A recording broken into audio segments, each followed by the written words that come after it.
Hello students, today we will discuss the topic redemption of debentures. Debentures can be redeemed at three prices whatever is issued. These prices are at par, at premium and at discount.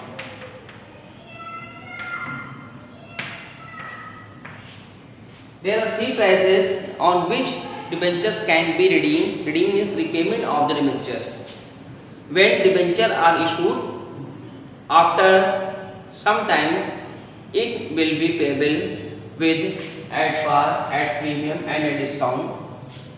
There are some conditions in debentures of redemption. Number one condition is when debenture issued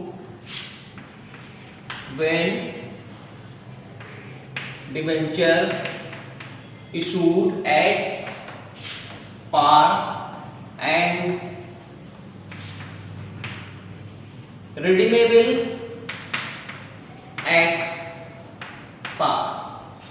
Suppose the value of debenture is 100, value equal 100।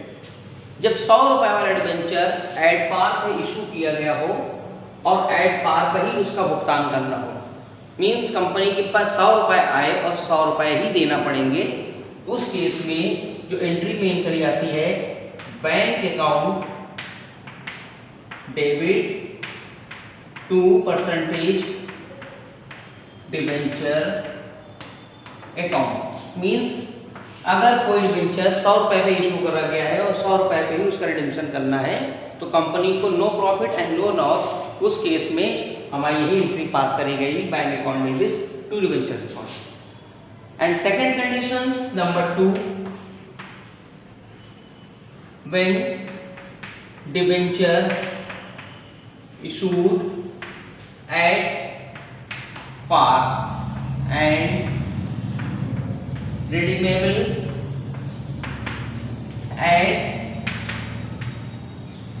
premium ₹10। अगर कोई debentures at par पे issue करा गया हो, हमने मान लिया debentures value 100 है, अगर 100 रुपए पे अगर इशू करा गया हो और उसका रिडम्पशन 10 रुपए प्रीमियम पे करना हो, मींस कंपनी के पास इशू करते समय आएंगे 100 रुपए और उसको हमें 10 रुपये बढ़ा के पेमेंट करना होगा, मतलब 10 रुपये प्रीमियम पे पेमेंट करना होगा, तो उस केस में एंट्री बनेगी आपकी bank account debit loss on issue of debenture account debit to percentage debenture account to premium account. Means इसको हम ऐसे समझ सकते हैं कि डिबेंचर आपका है 100 रुपए का और जब इशू कर रहे हैं तो पैसे आ रहे हैं 100 रुपए का डिबेंचर 100 रुपए पे इशू कर दिया गया, लेकिन जब उसका हमें भुगतान करना है, पेमेंट करना है, तो 10 रुपए बढ़ा के देना पड़ेंगे। 10 रुपए को कहे के बढ़ा के देना पड़ेंगे, उसको हम बोलेंगे प्रीमियम, और ये यही 10 रुपये हमारा लॉस होगा। इसीलिए जितने भी लॉसेस होते हैं उनको डेबिट किया जाता है, इसीलिए मैंने loss on issue of debentures account भी इसमें डेबिट करके पास किया है। फिर से रिपीट कर दे रहा हूँ, अगर डिबेंचर 100 रुपये पे इशू करा गया है, उसका भुगतान 110 रुपये करना है, मतलब जो इशू करा गया है तो वही पैसा मेरे अकाउंट में आएगा।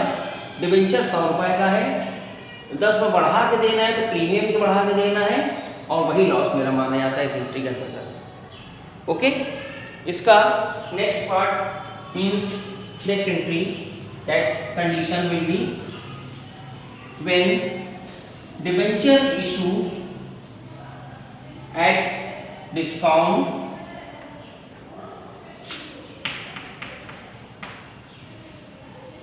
when debenture issue at